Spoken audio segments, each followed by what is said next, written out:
uHezekeli wama-32.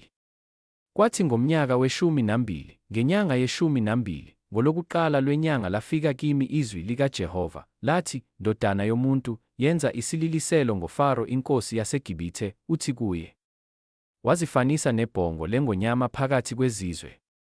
Kepha unjengodrago elwandle. Lapho ufohlela emifudlaneni yakho, unyakazisa amanzi ngasezinyaweni zakho, udunga izikhukhula zawo. Isho kanje inkosi uJehova, ithi, ngiyakweneka inetha lami phezu kwakho, ngesixuku sabantu abaningi, bakukhuphule ngenetha lami. Ngiyakukuphonsa emhlabathini, ngikuntshinge endle, ngihlalise phezu kwakho zonke izinyoni zezulu, ngisuthise zonke izilwane zomhlaba ngawe.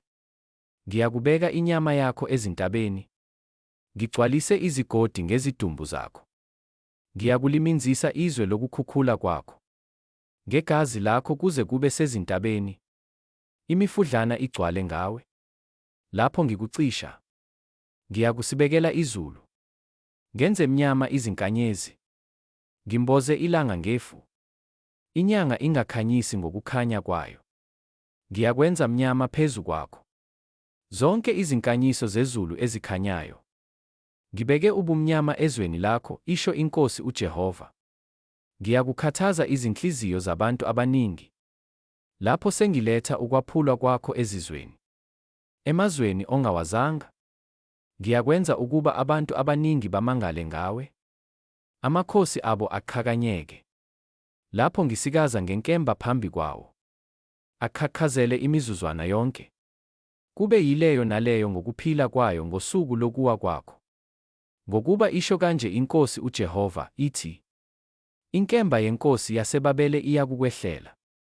Ngezinkemba zamaqhawe ngiyakuwisa isixuku sakho. Bonke bengabesabekayo bezizwe bayakuchitha ukuziphakamisa kweGibhithe, sonke isixuku salo sichitheke.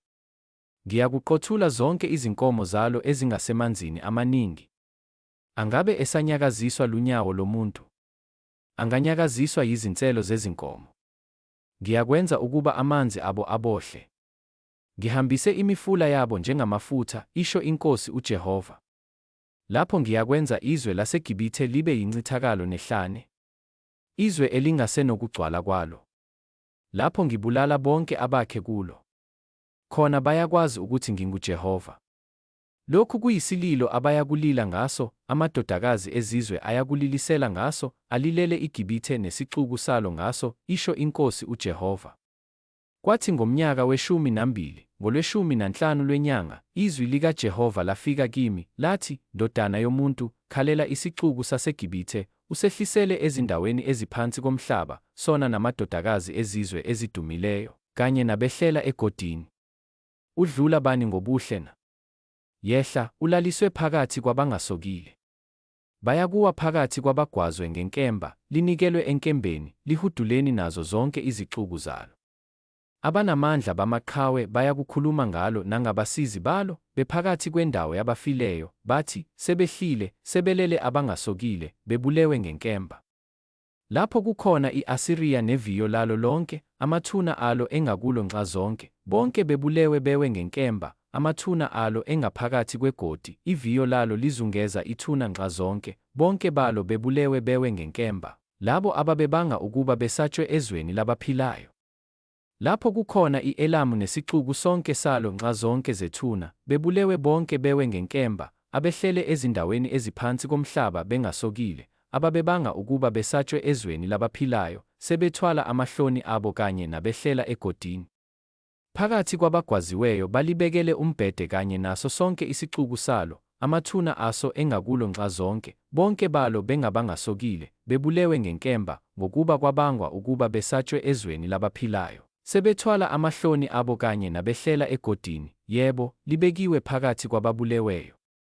Lapho kukhona oMesheke noThubali naso sonke isixuku sabo, amathuna abo engakubo nxa zonke, bonke babo bengabangasokile, bebulewe ngenkemba, ngokuba babebanga ukuba besatshwe ezweni labaphilayo. Laba babangasokile abawileyo abayikulala namaqhawe ehlela endaweni yabafileyo enezikhali zawo zokulwa, abekwa izinkemba zawo phansi kwamakhanda, nezihlangu zawo ziphezu kwamathambo awo, ngokuba besabisa amaqhawe ezweni labaphilayo. Nawe uyakwaphulwa phakathi kwabangasokile, ulale nababulewe ngenkemba.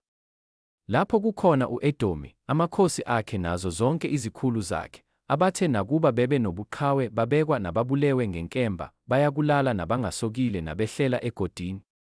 Lapho kukhona izikhulu zasenyakatho, zonke zazo, nabo bonke abaseSidoni, abehlile nabagwaziweyo, nakuba bebesatshwa ngenxa yobuqhawe babo, sebejabhile, balele bengasokile nababulewe ngenkemba, bethwala amahloni kanye nabehlela egodini.